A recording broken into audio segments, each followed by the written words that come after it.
अस्सलाम वालेकुम। मेरा नाम है जासिब हाशमी और यह है Tesla model 3 long range performance version 2020 model. ये टेस्ला मॉडल 3 का डुअल मोटर वाला वर्जन है। इससे पहले मैंने इसके सिंगल मोटर वाले वर्जन का रिव्यू भी किया हुआ है और वो आप जाके हमारे पेज पे देख सकते हैं। ये गाड़ी डुअल मोटर है, यानी कि कंपैरेटिवली ये गाड़ी सिंगल मोटर वाली कार से तेज भी ज़्यादा है, परफॉर्मेंस के लिहाज से बहुत बेहतर है और ये गाड़ी चलती भी ज़्यादा है रेंज के लिहाज से।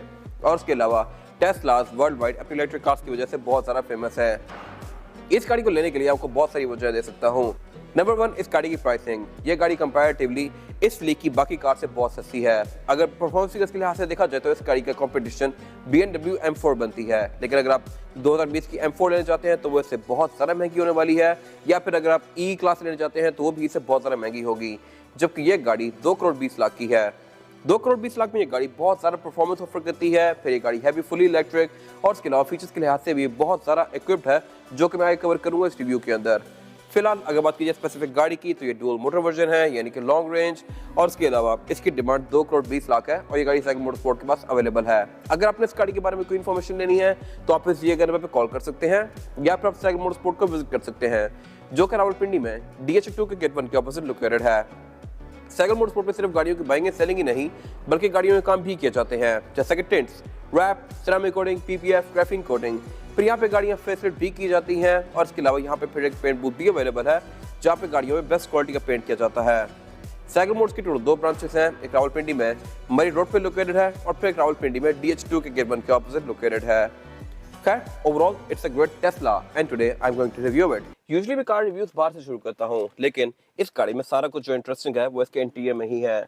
सो आज मैं ये रिव्यू इंटीरियर से स्टार्ट करने वाला हूँ। अगर बात की जाए इस गाड़ी के इंटीरियर की, तो यहाँ पे सब कुछ काफी अनयूजुअल है। इसका डैशबोर्ड अनयूजुअल हद तक सिंपल सा है और स्क्रीन इस गाड़ी की अनयूजुअल हद तक बहुत बड़ी है और ये स्क्रीन बहुत ज्यादा फीचर रिच है। इस गाड़ी में सब कुछ टोटली ऑटोमेटेड है, इस तरह से कि अगर मैंने ग्लव कंपार्टमेंट खोलना है तो वो भी मैं यहीं से खोलूंगा, लाइक दिस।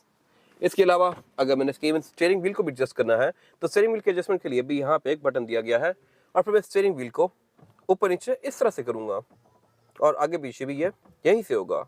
यूजुअली स्टीयरिंग के पीछे यहाँ पे एक जॉयस्टिक आती है या फिर आप इसको मैनुअली ऊपर नीचे करते हैं, लेकिन इसको आप इसी बटन से रोल डाउन या रोल अप कर सकते हैं, लाइक दिस। इसी तरह अगर मैंने इस गाड़ी की साइड मिरर्स को भी एडजस्ट करना है तो वो मैं यहीं से करूंगा। मैं इनको यहीं से बैठ के फोल्ड अनफोल्ड भी कर सकता हूँ, लाइक दिस, इलेक्ट्रॉनिकली, और इसी स्क्रीन से मैं इनको अनफोल्ड करके एडजस्ट भी कर सकता हूँ इस तरह से। अब मैं जैसे भी मेरे को एडजस्ट कर रहा हूँ ये मूव कर रहा है। ये मेरे ख्याल से एक मजे की चीज़ है। और इसके अलावा अगर बात की जाए इस गाड़ी की कुछ मजेदार फीचर्स की, तो सबसे मजेदार फीचर यहाँ पे इसका सेंट्री वाला है। सेंट्री बेसिकली एक सिक्योर एंट्री वाला सिस्टम है और इसको अगर आप ऑन करके गाड़ी को लॉक करके जाते हैं तो गाड़ी विजिलेंट रहती है और बाहर के कैमरास को यूज करके बाहर की एक्टिविटीज को मॉनिटर करती रहती है। अगर मैंने सेंट्री मोड ऑन कर दिया है, मैं गाड़ी लॉक करके चला गया हूँ और फिर मैं इस गाड़ी के पास आके इसको खोलने की कोशिश करता हूँ तो ये रिकॉर्डिंग ऑन कर देगी और जैसे ही मैं गाड़ी में बैठ के गाड़ी को ऑन करूंगा तो मेरे पास नोटिफिकेशन आएगा कि किसी ने इसको खोलने की कोशिश की है। इसी तरह अगर मैं लॉक गाड़ी को खुद खोलने की कोशिश कर रहा हूँ और सेंट्री मोड ऑन है तो स्क्रीन के अंदर आपको एक नोटिफिकेशन भी आएगा कि ये गाड़ी लॉक है और आपको मॉनिटर कर रही है। तो ये मेरे ख्याल से एक मजे की चीज़ है। ये बेसिकली इसका एक सिक्योरिटी मेजर है जो कि आपको मोस्टली कार्स के अंदर देखने को नहीं मिलता। तो सेंट्री मोड को आप यहाँ से ऑन या ऑफ कर सकते हैं। फिर इसके अलावा इस गाड़ी में ड्राइव मोड्स भी आते हैं। मैं पैडल एंड स्टीयरिंग में जाके इसके ड्राइव मोड्स को चेंज कर सकता हूँ। मैं ड्राइव मोड्स को चिल और स्पोर्ट के बीच में स्विच कर सकता हूँ। इसमें मोड्स के नामों को भी बड़ा मजेदार रखा गया है, जैसा कि स्पोर्ट और फिर चिल। इसी तरह का स्टॉपिंग मोड देखा जाए यानी कि रीजनरेटिव ब्रेकिंग, तो इसके भी 3 मोड्स हैं, होल्ड, रोल और क्रीप। क्रीप मोड में ये गाड़ी क्रीपी तरीके से मूव करेगी। फिर इसके अलावा रीजनरेटिव ब्रेकिंग को आप लो या स्टैंडर्ड के बीच में स्विच कर सकते हैं। फिर इसके अलावा इस गाड़ी में ऑटो पायलट भी आता है। आप इस गाड़ी को ऑटो पार्क तो कर ही सकते हैं, लेकिन ये गाड़ी पार्किंग से खुद ही ऑटोमेटिकली बाहर भी आती है। ये अगर मेरे ख्याल से एक मजे की चीज़ है। आप फोन को यूज करके इस गाड़ी को सिग्नल दे सकते हैं और फोन की लोकेशन को यूज करते हुए ये गाड़ी उसी फोन के पास आ जाएगी। बेशक आप इस गाड़ी से काफी दूर खड़े हों, ये गाड़ी पार्किंग से बाहर निकलेगी, आसपास ऑब्स्टिकल्स को मॉनिटर करते हुए खुद ही चल के वहां पे आएगी। लेकिन ये कोई बहुत ज़्यादा एक्यूरेट नहीं है। फिर इसके अलावा यहाँ पे बहुत सारे डिफरेंट मेन्यूज दिए गए हैं, जैसा कि controls, paddle and steering, autopilot, lights. आप इस गाड़ी की लाइट्स को भी यहीं से ऑन ऑफ करेंगे, बेशक को हेड लाइट्स हो, डोम लाइट्स हो, ये जो मर्जी लाइट्स हो। फिर इसके अलावा डिस्प्ले की ब्राइटनेस को भी आप यहाँ से एडजस्ट कर सकते हैं और इसको डार्क या लाइट मोड के बीच में स्विच कर सकते हैं, लाइक दिस। फिर एक स्क्रीन क्लीन मोड भी आता है। आपने अगर स्क्रीन को साफ करना है तो आप इसको इस मोड में रखेंगे। इस स्क्रीन के आप मोड्स को भी चेंज कर सकते हैं, जैसे कि डिम मोड या ब्राइट मोड। और ये तो कुछ बेसिक चीज़ें हैं। अब इस गाड़ी में कुछ मजे की चीज़ें भी आती हैं, जैसे कि अगर मेन्यू में जाता हूँ और मैं थिएटर में जाता हूँ तो थिएटर के अंदर मेरे पास यूट्यूब, नेटफ्लिक्स, डिज्नी, ये सारी चीज़ें यूज़ करने का ऑप्शन भी दिया गया है। अगर मैं इस गाड़ी के अंदर बैठ के वेट कर रहा हूँ तो यहाँ पे वाईफाई कनेक्ट करके नेटफ्लिक्स भी यूज़ कर सकता हूँ। इसके अलावा फिर यहाँ पे आप गेम्स भी खेल सकते हैं। अगर मैं गेम्स करना चाहता हूँ आर्केड मोड में, तो आर्केड मोड में यहाँ पे कुछ बहुत सारी गेम्स दी हुई हैं जिनको मैं यहीं से खेल सकता हूँ, लाइक दिस। अब मैं यहाँ पे बैठ के पत्ते भी खेल सकता हूँ, या जो मर्जी गेम इसके अंदर इंस्टॉल करना चाहता हूँ तो वो करके मैं यहाँ पे सेकंड पैसेंजर के साथ गेम्स खेल सकता हूँ। फिर इसके अलावा यहाँ पे 2 प्लेयर, फिर इसके अलावा यहाँ पे सिंगल प्लेयर, मल्टीप्लेयर गेम्स दी गई हैं। फिर इसमें एक बीच बगी गेम भी दी गई है। इस गेम को खेलने के लिए मैं इस गाड़ी का लिटरली स्टीयरिंग और ब्रेक यूज़ करूंगा, और ये बड़ा मजे का एक्सपीरियंस है। अगर 1 प्लेयर पर जाता हूँ तो मैं स्टीयरिंग व्हील को यूज़ करके इस गाड़ी को मोड़ूंगा और ब्रेकिंग पे मैं गाड़ी की ब्रेक ही करूंगा। ये मेरे ख्याल से एक मजे की चीज़ है। लेकिन स्टीयरिंग टर्न करने के साथ साथ इसके टायर्स भी टर्न होते हैं, तो टायर्स का जो एरिया नीचे होगा वो अगर आप बैठ के आधा घंटा गेम खेलते रहे तो वो नीचे वाला एरिया खराब हो सकता है। इस चीज़ का आप ख्याल रखिएगा। बाकी इसके अलावा यहाँ पे आप मूवीज़ देख सकते हैं, जो मर्जी करना चाहे कर सकते हैं। ये स्क्रीन बहुत सारा कॉन्फ़िगरेबल है। फिर इसके अलावा आप डिस्प्ले इसको बाहर से भी दे सकते हैं। फिर इसके अलावा यहाँ पे ब्लूटूथ, ऑक्स, नेविगेशन, यूएसबी, इस तरह के सारे फीचर्स आते हैं। प्लस इस गाड़ी का क्लाइमेट कंट्रोल भी आपको यहीं पे शो होता है, और क्लाइमेट कंट्रोल भी काफ़ी मज़ेदार है।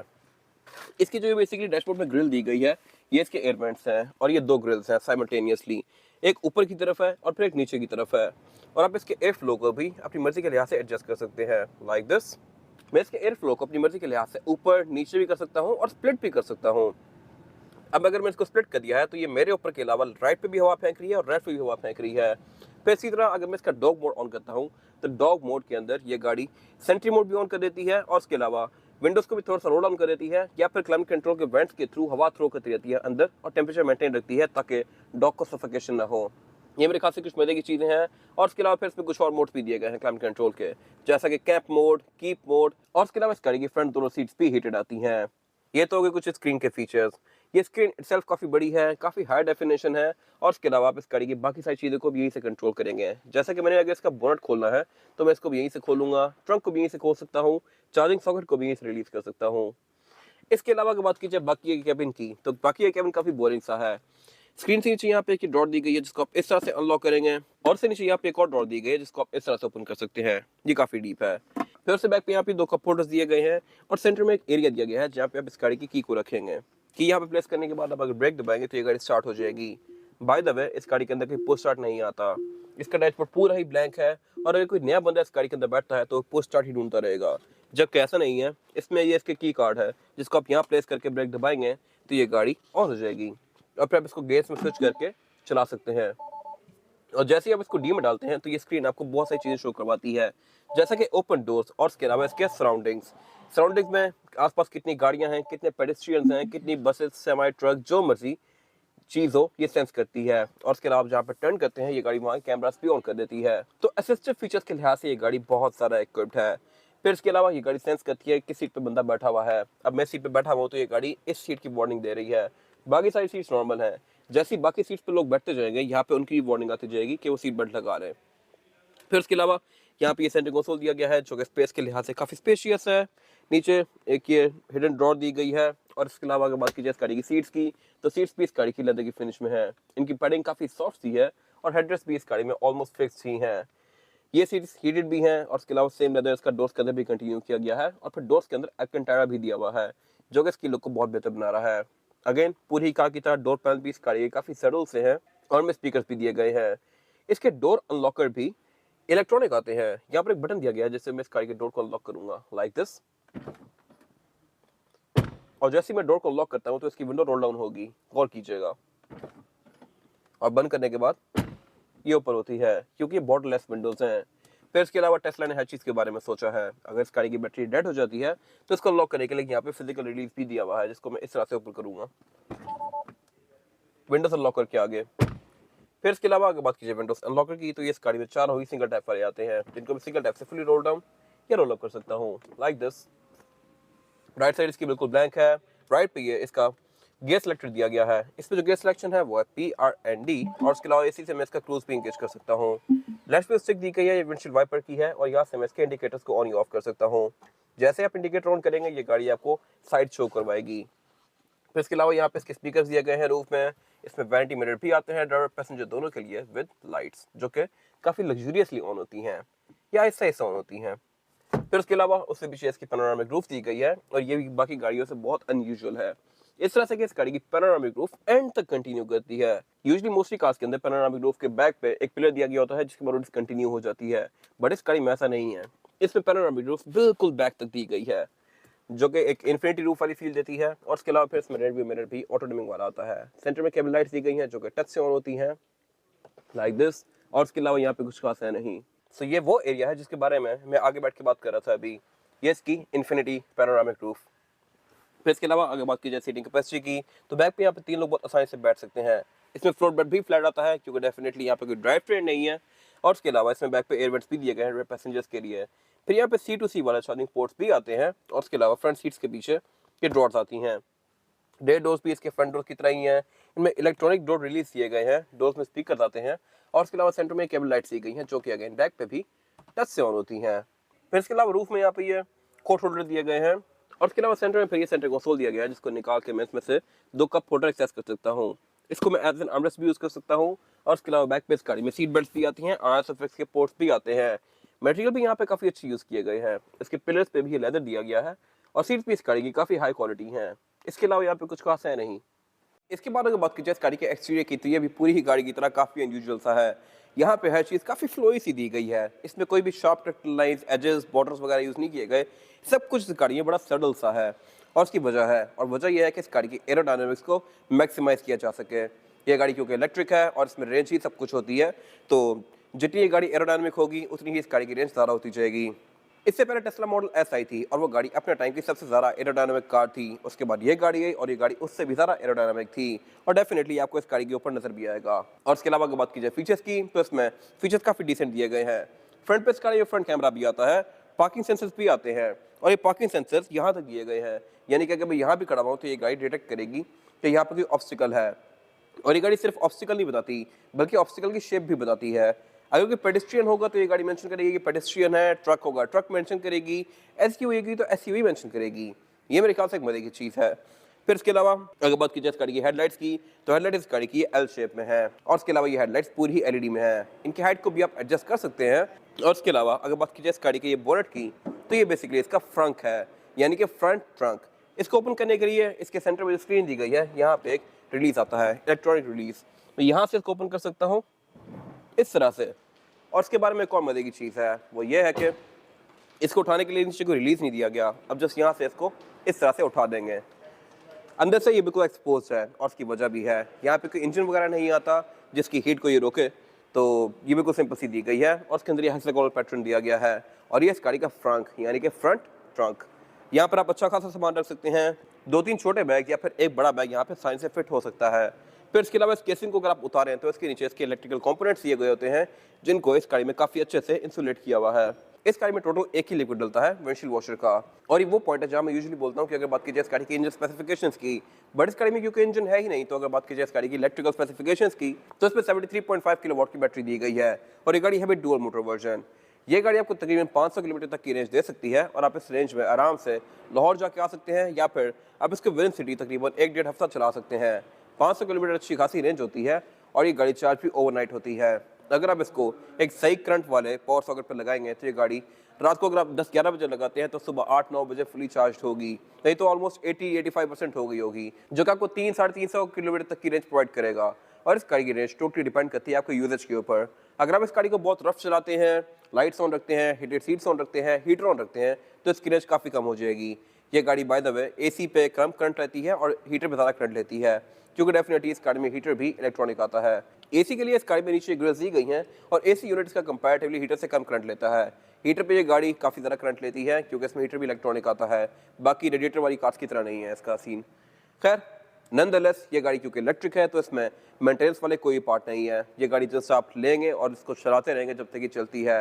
ये गाड़ी 28,000 किलोमीटर चली हुई है लेकिन इसमें कोई भी पार्ट मेंटेन होने वाला नहीं है। आप इस गाड़ी की सिर्फ टायर्स और ब्रेक कैलिपर्स चेंज करेंगे। इसके अलावा इस गाड़ी में सारा कुछ बिल्ट इन ही है और जब तक ये गाड़ी चलेगी वही पार्ट्स चलेंगे, अनलेस कि इसका एक्सीडेंट हो जाए। एक्सीडेंट के बाद पार्ट्स रिप्लेस करने पड़ते हैं, वरना इसमें जो चीज़ें जैसी आई हुई हैं वैसी ही रहेंगी। तो ये मेरे ख्याल से एक बड़ी मजे की चीज़ है। इसके बाद अगर बात कीजिए इस गाड़ी की साइड प्रोफाइल की, तो यहाँ भी सब कुछ काफ़ी इंटरेस्टिंग है। इस तरह से कि तो इस गाड़ी में कैमरास बहुत सारे आते हैं। इसमें कि फ्रंट पे कैमरा दिया गया है, फ्रंट फेंडर पे, और फिर साइड पे यहाँ पे भी कैमरा दिया गया है। तो ये बेसिकली इस गाड़ी के पूरी साइड को कवर करते हैं और अगर आप इसका इंडिकेटर ऑन करते हैं तो ये गाड़ी आपको वहाँ का व्यू भी देती है। फिर इसके अलावा इसमें एक सेंट्री मोड आता है जो कि मैंने पहले कवर किया है। अगर मैं इस गाड़ी के साथ कोई छेड़खानी कर रहा हूँ तो ये गाड़ी मुझे रिकॉर्ड कर लेगी या फिर ऑनर को नोटिफिकेशन देगी उसके सेल फोन पे भी और गाड़ी के अंदर भी। अगर मैं इसको अनलॉक करने की कोशिश करता हूँ तो ये कैमरा रिकॉर्डिंग करेंगे। फिर इसके अलावा ये गाड़ी क्योंकि डुअल मोटर वर्जन है यानी कि परफॉर्मेंस वर्जन है, तो इसमें फ्रिल्स कंपैरेटिवली मॉडल 3 के सिंपल वर्जन से बेहतर आती है। सिंपल वर्जन में कोई क्रोम वगैरह नहीं आता यहाँ पे, सिर्फ एक एल्यूमिनियम की स्ट्रिप दी गई होती है। बाकी इसके डोर हैंडल वगैरह ब्लैक आते हैं, साइड मिरर के नीचे वाला एरिया ब्लैक आता है, ये वाला एरिया भी ब्लैक ही आता है। जबकि ये गाड़ी क्योंकि बड़ा वर्जन है तो इसमें ये टेस्ला की बैजिंग दी गई है, क्रोम दिया गया है और साइड पे भी काफ़ी सारा क्रोम दिया गया है जो कि इसकी लुक को बहुत बेहतर बना रहा है। और इसके अलावा रिम भी इस गाड़ी में 20 इंचेस के हैं। ये विंडबिल्ड डिज़ाइन में है जो कि मैं आगे कवर करूँगा अभी। फिलहाल अगर बात की जाए इसकी साइड प्रोफाइल की तो ये करेक्ट लाइन्स काफ़ी नॉर्मल सी दी गई हैं, सब कुछ यहाँ काफ़ी फ्लो ही है ताकि हवा इसके ऊपर से मैक्सिमम स्लिप होती रहे। बाकी अगर बात की जाए इस गाड़ी की साइड प्रोफाइल की तो ये गाड़ी एक फुल साइज़ की सेडान है, यानी कि साइज़ के लिहाज से ये गाड़ी सिविक या ग्रैंडर जितनी है या उनसे थोड़ा सा बड़ा कर लें, लेकिन परफॉर्मेंस फिगर्स के लिहाज से ये गाड़ी उनसे बहुत ऊपर है। ये गाड़ी 434 हॉर्स पावर पेश करती है और साउंडलेस, ये मेरे ख्याल से बड़ी मजे की चीज़ है। ये गाड़ी बहुत क्विक है, 0 to 100 इस गाड़ी का 3 समथिंग सेकंड में है। और उसके अलावा ये गाड़ी फीचर्स भी काफ़ी डिसेंट ऑफर करती है। इसमें ऊपर एक काफ़ी बड़ी पैनोरामिक रूफ दी गई है जो कि एंड टू एंड कंटिन्यू करती है। इसका बेसिकली फ्रंट यहाँ से ग्लास शुरू होता है और बैक पे डिग्गी तक इसका ग्लास ही आता है। ये सिंगल ही पीस है, सिर्फ यहाँ पे स्प्लिट दिया गया है पैनोरामिक रूफ की ओपनिंग के लिए। इसके अलावा इसमें कोई साथ यहाँ पे कोई बहुत सारा फ्लैशी चीज़ें नहीं दी गई, ना साइड स्कर्ट्स दी गई हैं। और ये टेस्ला मॉडल 3 का क्योंकि परफॉर्मेंस वर्जन है तो इसमें ब्रेक कैलिपर भी रेड कलर में है जो कि अगेन इस गाड़ी को थोड़ी सी स्पोर्टियर लुक दे रहे हैं। फिर इसके अलावा इसके डोर हैंडल भी थोड़े अनयूजुअल से हैं। इस तरह से इनको अनलॉक करने के लिए मैं अंगूठे से बैक दबाऊंगा इसकी और फिर फ्रंट बाहर आएगा और मैं इसको इस तरह से खोलूंगा। ये आपको अगेन पहली बार में समझ नहीं आएंगे, इसके साथ आपको यूज टू होना पड़ेगा। फिर इसके अलावा यहाँ पे इसमें क्वार्टर ग्लास भी आते हैं, रेयर विंडोज काफ़ी स्लीक सी हैं और इसके अलावा डोर पैनल भी इस गाड़ी के काफ़ी डिफरेंट डिज़ाइन में है। फिर इसके अलावा बैक पे भी गाड़ी पार्किंग सेंसर यहाँ तक ऑफर करती है, यानी कि अगर मैं यहाँ भी खड़ा हुआ तो ये कार इंडिकेट करेगी बैक पे कोई ऑब्स्टिकल है और ऑब्स्टिकल कैसा है वो भी बताएगी, जैसा कि मैंने आपको दिखाया पहले स्क्रीन में। इसके बाद अगर बात की जाए इस गाड़ी की रेड एंड की तो फ्रंट की तरह ही ये भी काफ़ी मज़ेदार है। इसमें बैक पे काफ़ी शार्प सी टेल लाइट्स आती हैं और ये फुल लावा एलईडी लैंप के साथ है। इसमें इंडिकेटर और रिवर्स भी एलईडी में आता है। इसके अलावा इसकी जो लेफ्ट टेल लाइट है इसका ये हाफ पोर्शन है, ये इसका चार्जिंग इनलेट है, यहाँ से आप इसको चार्ज कर सकते हैं। इसको अगर आप प्रेस करेंगे तो ये इस तरह से ओपन होगा। इसके अंदर इसका चार्जिंग पोर्ट दिया गया है और टेस्ला का बैच दिया गया है। वैसे ये वाइट या ब्लू सा होता है, लेकिन जैसे ही आप इसके अंदर चार्जर लगाएंगे तो ये ग्रीन हो जाता है। और बाय द वे टेस्ला के साथ भी आईफोन वाला ही सीन है। चार्जर इस गाड़ी के साथ कंपनी से स्टैंडर्ड नहीं आता, इस गाड़ी के साथ अवेलेबल है लेकिन कंपनी से वैसे आता नहीं है। और बाय द वे चार्ज भी ये गाड़ी इस तरह से होती है कि आप इस गाड़ी को चार्जर लगा के अगर लॉक करेंगे तो इसकी चार्जिंग ऑन होगी और जैसे आप इस गाड़ी को अनलॉक कर देंगे तो चार्जिंग रुक जाएगी। और इसके अलावा इसकी ट्रंक भी थोड़ी सी अनयूजुअल है, इस तरह से इसके पिलर्स का भी काफ़ी बड़ा सारा पोर्शन ऊपर जाता है ट्रंक के साथ ही, लाइक दिस। इस स्पेसिफिक कार में ट्रंक पावर्ड नहीं है, ये नॉर्मल सा ही है। कुछ गाड़ियों में पावर्ड भी आता है, मैंने इससे पहले जो सिंपल वाली कार का रिव्यू किया था उसमें टेलगेट पावर्ड था। फिर इसके अलावा अगर बात की ट्रंक कैपेसिटी की तो ट्रंक कैपेसिटी इस गाड़ी में अच्छी खासी स्पेशियस है। बैक पे नीचे लिट दी गई है जिसको उठा के आप इस गाड़ी का स्टोरेज एरिया एक्सेस कर सकते हैं। इसके अंदर टेस्ला का मॉर्निंग ट्रायंगल भी आता है और इसके अलावा इस गाड़ी की रेयर बेंचेस भी 64 डिग्री स्प्लिट के साथ हैं, यानी कि आप इनको फोल्ड करके इसकी ट्रंक कैपेसिटी को और भी ज़्यादा खुला बना सकते हैं। इस ट्रंक के बारे में एक चीज़ अनयूजुअल है और वो ये है कि इसकी ट्रंक आप देख सकते हैं कि बहुत बड़ा सारा पोर्शन सेंटर से ओपन है और इसकी वजह यह है कि इस गाड़ी की विंडशील्ड बैक पे बहुत ज़्यादा पीछे तक आती है। इसकी ट्रंक की ओपनिंग भी बाकी गाड़ियों से थोड़ी अनयूजुअल है और इसके अलावा इसकी ट्रंक के ऊपर एक यहाँ पे लिस्ट स्पॉइलर भी आता है कार्बन फाइबर का, जो कि इसकी लुक को बहुत अच्छा बना रहा है। बाकी इसमें बैक पे यहाँ पार्किंग सेंसर दिए गए हैं और टेस्ला का बैच दिया गया है। रिवर्स कैमरा डेफिनेटली इस गाड़ी के अंदर आता है और बैक पे कोई एग्जॉस्ट टिप्स आती नहीं है क्योंकि इस गाड़ी में डेफिनेटली इंजन ही नहीं है। इसके अलावा यहाँ पे ब्रेक लेंथ दिया गया है, सारा कुछ बाकी यूजुअल स्टफ है। इसके अलावा यहाँ पे कुछ खास है नहीं। ये इस गाड़ी की फिजिकल की है, यानी कि टेस्ला का की कार्ड है। इस की कार्ड को आप सेंटर कंसोल में जाकर प्लेस करेंगे तो ये गाड़ी स्टार्ट हो जाएगी ब्रेक दबाने से। और इसके अलावा अनलॉक करने के लिए भी यहाँ पे गाइड दी गई है, ये जस्ट कार्ड है। आप इसको अगर फोन की बैक में भी रख लेते हैं तो आप इस गाड़ी का यूज़ कर सकते हैं और बाय द वे आप इसको सिर्फ फोन से भी यूज़ कर सकते हैं। फोन में टेस्ला की ऐप आती है जिसको इंस्टॉल करके आप इस गाड़ी को कॉन्फ़िगर कर सकते हैं और फिर फोन में ये गाड़ी आपको सारी स्टैट्स शो करेगी। इसके बाद अगर बात की जाए इस गाड़ी के टायर साइज़ की तो टायर साइज़ जो आया हुआ है इस टेस्ला मॉडल 3 में ये है 235, 35 और 20। ये 20 इंचेस का रिम है जो कि देखने में कहीं से 20 इंचेस नहीं लग रहा क्योंकि इस गाड़ी की व्हील आर्च काफ़ी बड़ी दी गई है। वैसे 20 इंचेस का रिम LC V8 में आता है जो कि उस गाड़ी के साथ बहुत बड़ा लगता है, लेकिन इस गाड़ी ने इसको काफ़ी अच्छे से अकोमोडेट किया हुआ है। और इसके टायर की प्रोफाइल क्योंकि सिर्फ 35 है तो इसकी लुक भी काफ़ी अच्छी आ रही है। तो ये टायर है भी मिशलिन का और इसके अलावा ये स्पेशल टायर होते हैं जो कि टेस्ला के लिए डिज़ाइन किए जाते हैं। इनके अंदर फोम आता है जो कि इसकी राइड को बेहतर बनाता है और इंसुलेशन भी बेहतर करता है। फिर इसके अलावा ये गाड़ी क्योंकि परफॉर्मेंस पैकेज है तो इसमें जो ब्रेक कैलिपर्स हैं ये रेड कलर में आए हुए हैं और उन पर टेस्ला की बैजिंग भी दी गई है। फिर इसका ब्रेक कैलिपर इटसेल्फ भी अच्छा खासा मैसिव है। फिर इसमें ये आगे डक्ट्स दिए गए हैं जो कि फ्रंट बम्पर से हवा सक करके बैक से इन करते हैं और इस गाड़ी के एरोडायनामिक्स को बेहतर बनाते हैं। साइड पे यहाँ पे एक कैमरा दिया गया है और इसके अलावा यहाँ पे कुछ खास है नहीं। ये था आज का रिव्यू। अगर आपको ये रिव्यू पसंद आया है तो इस वीडियो को लाइक कीजिए, मेरे चैनल को सब्सक्राइब कीजिए और अगर आपके पास गाड़ी से रिलेटेड कोई भी राय है तो उसको कमेंट सेक्शन में शेयर जरूर कीजिएगा ताकि वो लोग जो ये गाड़ी लेने वाले हैं वो आपकी राय से फायदा उठा सकें। अपना ख्याल रखिएगा। Thank you.